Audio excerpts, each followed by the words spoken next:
और नवरात्रि में भी अगर आपकी कोई कामना है, आपकी अगर इच्छा है, आपका मन है, तो जगत जननी की आराधना करो। चतुर्थी की पूजन में जो आप आखा दाना रखते हो, गेहूं वगैरह कुछ भी जो रखते हो, उसकी बड़ी महत्वता होती है महाराज। यहां तक कहा गया है, चतुर्थी की कथा तो आप लोग पढ़ते होंगे, जो लोग पढ़ते हैं उनको मालूम होगा। चतुर्थी की कथा में लिखा है, चौथ माता के व्रत में वर्णन किया गया है कि वो आखा दाना जो रखा जाता है, मान लो कोई जरूरी काम होता है तभी आखा दाना को रखा जाता है, संभाल के रखते हैं कि हम इस काम के लिए जा रहे हैं और हमारा ये कार्य सफल होना चाहिए।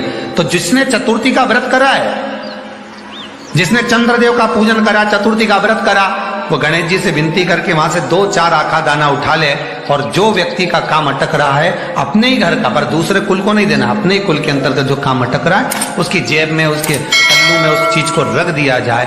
तो चतुर्थी जो अगली आती है, जैसे आप महीने की करते हो तो महीने की, और आप जैसे करते हो कि 4 अलग बड़ी बड़ी चतुर्थी करते हो, तो उसके अनुसार आपका कार्य सिद्ध होता ही है। उस आखे दाने का इतना महत्व होता है क्योंकि चतुर्थी का व्रत करने वाली माता जब व्रत करती है तो स्वयं चतुर्थी की कथा में लिखा हुआ है कि पार्वती जी गणेश जी से चतुर्थी की कथा बचवाती। चतुर्थी की कथा बाची किसने थी? स्वयं गणेश जी महाराज ने। और सुनी किसने थी?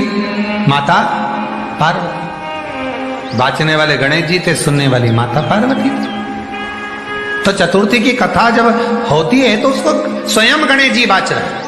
तो व्रत कौन सुन रही है? माता पार्वती। और आपने जो आखा दाना लिया वो गणेश जी के भाव से लिया, गणेश जी से निवेदन करके, विनय करके, प्रार्थना कर उसको प्राप्त किया।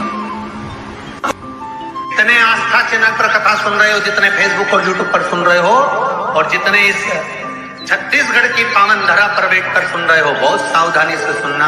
एक छोटा सा कपूर का टुकड़ा जब आरती में जलाया जाता है तो ये कपूर क्यों जलाते हैं? इस कपूर का महत्व क्या है? इस कपूर का कारण क्या है? ये कपूर है कौन जिसको हम आरती में जला?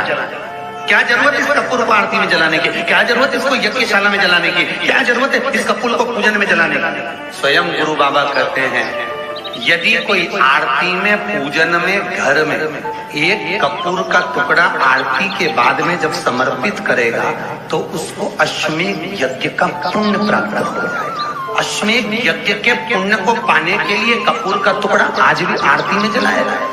एक कपूर का टुकड़ा सुख का, इसीलिए हमारे यहाँ शास्त्र कहता है महाराज, जब आपको घर में अगर ऐसा लगने लगे कि 15 दिन से बहुत बेचैनी है, बहुत दुख तकलीफ लग रही है, कोई ना कोई बीमार पड़ रहा है, कुछ ना कुछ तकलीफें लग रही है, तो एक पीपल का पत्ता ले लो, उसके ऊपर एक कपूर का टुकड़ा ले लो, सारे घर में घुमाकर उसको दरवाजे के बीच मध्य में जलाकर रख दीजिए। थोड़ी सी जला 20 से 25 मिनट के अंदर मकान में एनर्जी वापिस आ जाएगी, उस भवन में एनर्जी वापिस प्राप्त हो जाएगी। 20 से 25 मिनट के अंदर एनर्जी वापस। लग रहा है कि यहाँ नेगेटिव है तो उसको पॉजिटिव बनाया जा सकता है। रात को 12 बजे शंकर जी के मंदिर में शिवलिंग पर चढ़ी हुई बेलपत्री को उठाकर शंकर मंदिर का शिखर देखकर चबा चबा कर खा लीजिए। आपके पांव के घुटने बदलने की जरूरत नहीं पड़ेगी, ऑपरेशन की जरूरत नहीं पड़ेगी। एक स्त्री, एक नारी जब भगवान को जल चढ़ाती है, शिव जी के मंदिर में जाकर भगवान शंकर को जल अर्पित करती है, चढ़ाती है, वो अपने मायके के भी 71 पीढ़ी को पार कर देती है, ससुराल की भी 71 पीढ़ी को पार कर देती है। एक पुरुष भगवान शिव को जल चढ़ाता है तो वो भी अपने दादा परदादाओं की पीढ़ियों को पार करता है। और पुरुष जल चढ़ाता है तो घर में जितने पितृ हैं, जितने हमारे कुल देवता, जितने हमारी कुल देवी, जितने हमारे पूर्वज पूर्व में चले गए, उन सभी को जब पुरुष शिव जी को जल चढ़ाता है तो उन जीवों को भी वो जल मिल जाता है, उनका तर्पण हो जाता है।